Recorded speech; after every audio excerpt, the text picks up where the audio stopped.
Λοιπόν, αυτό είναι το αποτέλεσμα του κλαδέματος. Ανεβήκαμε και με τη σκάλα.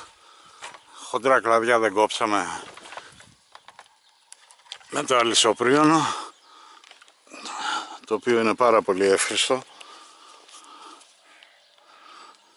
Εδώ έχουμε και την επίσκεψη από 2 σκυλάκια, του Λέων και του Έκτορ. Έκτορ, Λέων.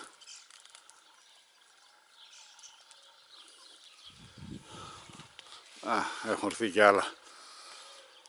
Λοιπόν, αυτή έχει βολιαστεί και έχει 2 ποικιλίες αχλαδιών.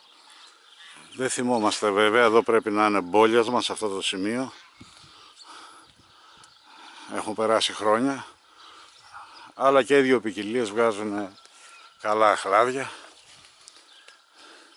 Συγχρόνως κλαδεύουμε εδώ και το αμπέλι που είναι στην περίφραξη και ρίχνουμε τα χόρτα και τα κλαδέματα, τα ρίχνουμε εδώ στο κουβά για να τα πάμε πέρα στο σωρό του κομπόστ. Εδώ δεν χρειάζεται, έχει μαζέψει χρόνια φύλλα, κλαδέματα. Εδώ το κάτω μέρος δεν χρειάζεται δηλαδή άλλη λίπανση. Λοιπόν, μας ήρθε και ένα μεγάλο σκυλί εδώ πέρα. Θέλει και φιλίες θέλει. Κοίτα το.